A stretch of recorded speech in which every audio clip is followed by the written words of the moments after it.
Pope John Paul II, one of the most beloved figures in modern Catholic history, spent his final moments conveying a message so profound it shook the Vatican and left the world reflecting deeply.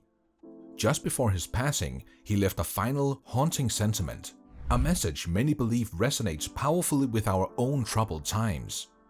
With his last surge of strength, he opened a door to a deeper reality, offering a glimpse into his unwavering faith and vision. This parting message was not merely a farewell, it was a call to vigilance, urging humanity to find strength and hope in divine mercy as we face an uncertain future. Pope John Paul II's life was marked by resilience and an unwavering commitment to his faith. Born Karol Józef Wojtyła in 1920 in the small town of Wadowice, Poland, his early years were defined by profound loss. His mother passed when he was only 9, and his older brother shortly after.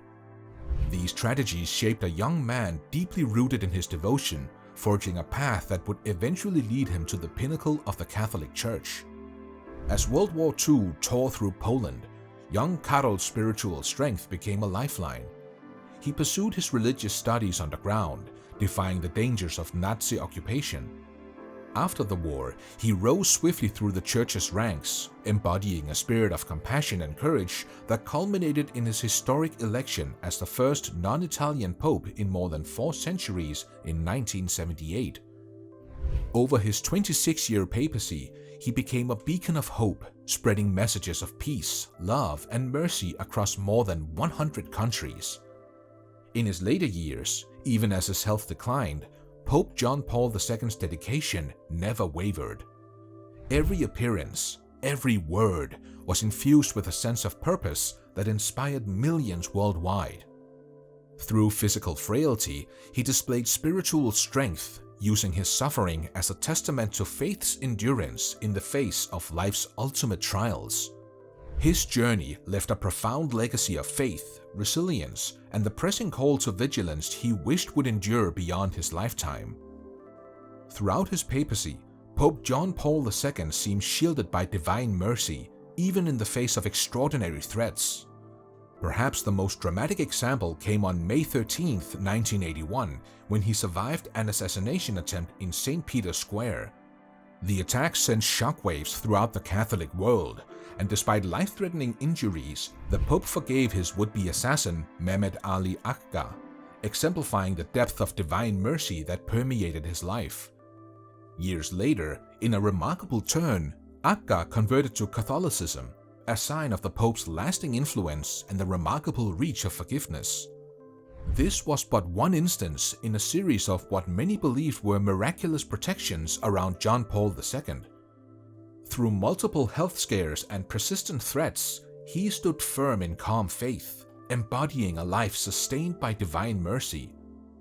For the pious, his survival against all odds showed that he was chosen to spread his message until his final days, guarded by the same mercy he championed. In his last days, as he lay frail and facing his own mortality, John Paul II continued as a symbol of devotion, offering his final moments in prayer and reflection. His journey, marked by miracles, sacrifice, and resolute dedication to God's will, became a living witness meant to divine mercy. As his final days unfolded, Pope John Paul II's health declined quickly as a simple flu escalated into a severe infection, casting a somber shadow over the Vatican. On March 31st, his collapse during a private mass signaled the grave reality of his condition. Medical teams worked around the clock, but as his physical strength ebbed, those around him felt the inevitability of his passing. Despite this, he remained resolute, drawing strength from his deep convictions. Unable to speak due to the tracheotomy, he conveyed his blessings through gestures, culminating in his last public appearance on Palm Sunday, where he held an olive branch before the faithful. A trembling hand raised in blessing, moving even the most stoic to tears. Then, on April 2nd, as he gazed out over St. Peter's Square, he gathered his last strength to whisper, "Let me go to the house of the Father." These words, spoken in his native Polish, embodied his complete trust in God and his acceptance of the life to come.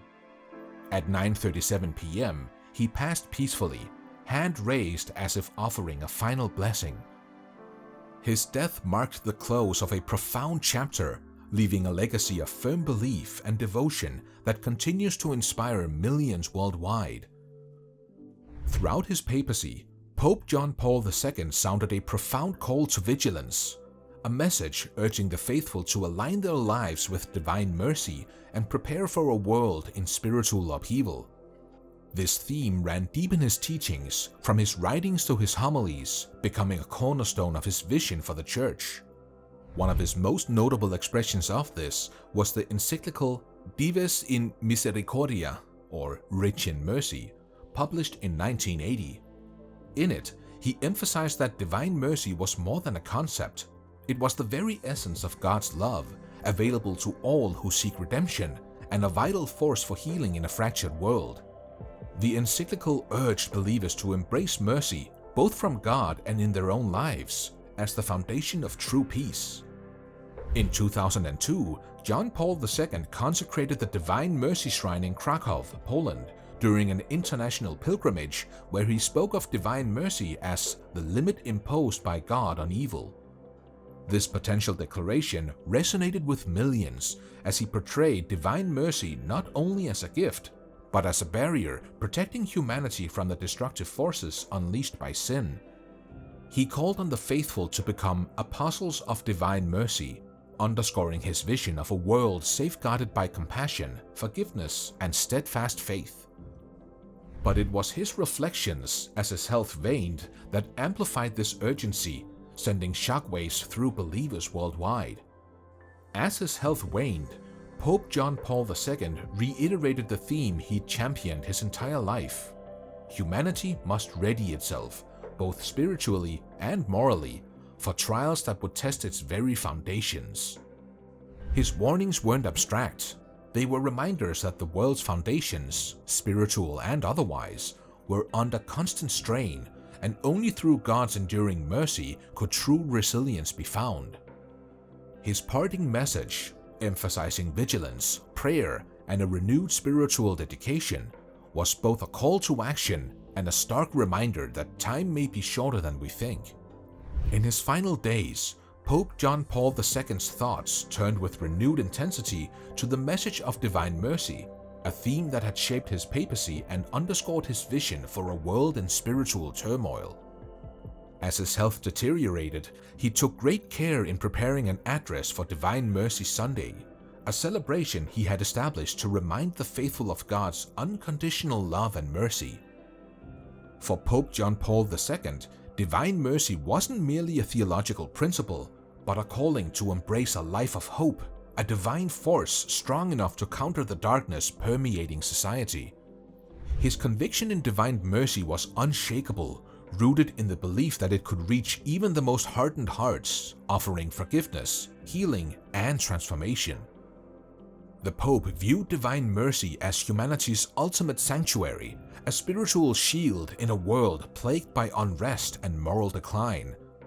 In these final reflections, he implored the pious to cling to this merciful love as a defense against the forces of despair and chaos, insisting that God's mercy was the remedy for all human suffering and alienation. Through his final message, John Paul II left both a warning and an invitation. His urgent call was not to take divine mercy lightly, but to embrace it as an ever-present beacon, illuminating the path through life's trials and calling all to be vigilant, prepared for the challenges ahead. In his eyes, divine mercy was more than an abstract concept. It was God's tangible embrace, a powerful gift meant to sustain souls as they navigate an increasingly troubled world.